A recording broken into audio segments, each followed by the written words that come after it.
Fala, gente querida! Estamos iniciando mais uma aula para a nossa playlist Economia Fácil.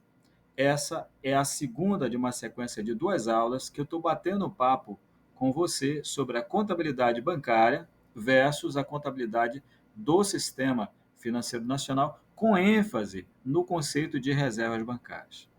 Na aula anterior, eu mostrei como que os bancos contabilizam os depósitos que eles recebem do seu correntista e como é que eles realizam empréstimos, né?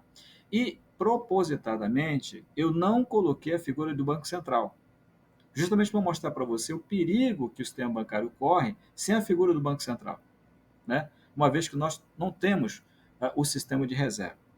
Na aula de hoje eu vou mostrar as mesmas operações, entretanto, com a presença do Banco Central e, consequentemente, com a movimentação de uma conta de reserva bancária no Banco Central, né? Então você vai entender tudo direitinho na aula de hoje. Se você quiser assistir a aula anterior, está aqui na descrição do meu vídeo. Basta clicar aqui na descrição que você vai buscar a aula anterior e ficar bacana aí em termos de contabilidade bancária e reservas bancárias. Antes de iniciar a aula de hoje, eu peço para você, então, que se inscreva no meu canal, dê um like nas minhas aulas, me ajude a compartilhar conhecimento. Tê-lo aqui como inscrito no meu canal é uma honra, é um privilégio para mim, tá bom? Uma grande alegria. Então vamos à aula de hoje, pessoal. Veja, aqui eu tenho, em parte, o mesmo contexto que eu tinha na primeira aula. Eu tenho a figura de um banco, né? E sua contabilidade é representada aqui por ativos e passivos. E tem a figura de um correntista, que fará o depósito em dinheiro no banco, né? Mas eu tenho uma novidade, né? Eu tenho o Banco Central aqui, ó. O Banco Central com a sua contabilidade representada também por ativos e passivos, e tenho 30% de depósito compulsório. Vou falar um pouquinho com vocês agora sobre o Banco Central. Então, como eu disse na aula anterior, quando o sistema bancário começou, não tinha Banco Central, não tinha sistema de depósito compulsórios. Então, os bancos normalmente emprestavam todo o valor que tomavam dos seus correntistas. Isso provocou uma quebradeira dos bancos naquela época. Então, com o tempo, surgiu o Banco Central para frear o ímpeto de empréstimo dos bancos, né? Foi aí que eles nasceram. Os bancos centrais, gente, é como se fosse o banco dos bancos, né? Cada banco comercial ele tem uma conta corrente dentro do Banco Central. Eles são correntistas do Banco Central. Essa conta corrente é chamada de reserva bancária em macroeconomia, né? E essa reserva bancária é uma precaução, uma prudência criada pelos bancos centrais para que, então, os bancos não quebrem, para que eles emprestem dentro do limite prudencial. A gente vai ver na aula de hoje como é que isso vai acontecer. Lembrando que o Banco Central, embora tenha esse nome, aqui no Brasil, na verdade, não é um banco, não é uma instituição financeira. Juridicamente falando, no contexto do direito administrativo, é uma autarquia especial. Tá? Então, o Banco Central é uma autarquia especial que tem mandato, tem autonomia, enfim. Ok? O papo de hoje, então, vai ser nessa linha. Como é que acontece esse recebimento de depósito? Da mesma forma que eu mostrei na aula anterior.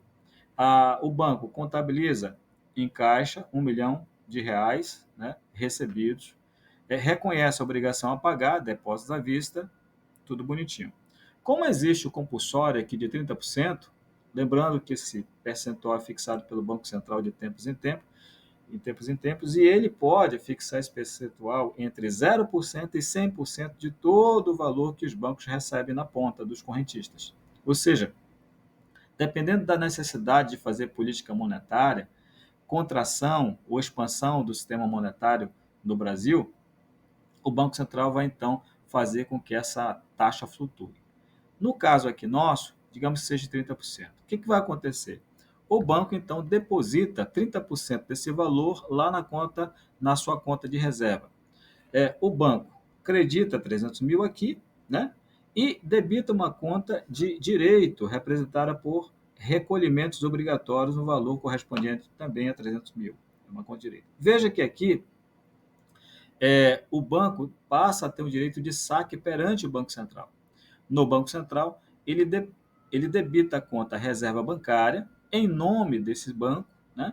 E reconhece também uma obrigação a pagar, uma vez que esse dinheiro não é do Banco Central, ele pertence ao banco, né? Então, nós temos aqui a conta depósitos de instituições financeiras. Tá? Então, na medida que o Banco Central vai recebendo essas reservas bancárias dos bancos, ele então vai aumentando o seu passivo. Tudo bem.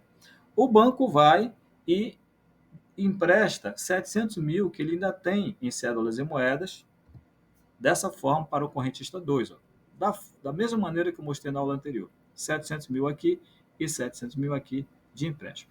E aqui, aquele detalhe, o banco começa a criar moeda, é a moeda escritural. Né? Então, nesse instante, fisicamente, o banco só tem 700 mil de moeda fiduciária, moeda em cédulas e moeda metálica. E tem mais 700 mil de moeda escritural, né, que é aquela moeda sem lastro. Tá? O correntista 2 vai e faz um saque desse valor. Então, o banco entregou 300 mil para o Banco Central, sob a forma de depósito compulsório, e os 700 mil para o correntista 2. Você me pergunta, e se o correntista 1 quiser sacar alguma coisa, como é que ele faz esse saque? Vamos ver como é que funciona, tá? O correntista 1 vai e faz um saque de 100 mil. Lá no Banco Central, o Banco Central devolve esse valor para o banco, creditando 100 mil aqui, ó, dando baixa na sua conta de reserva, né, ficando apenas com 200 mil aqui no Banco Central.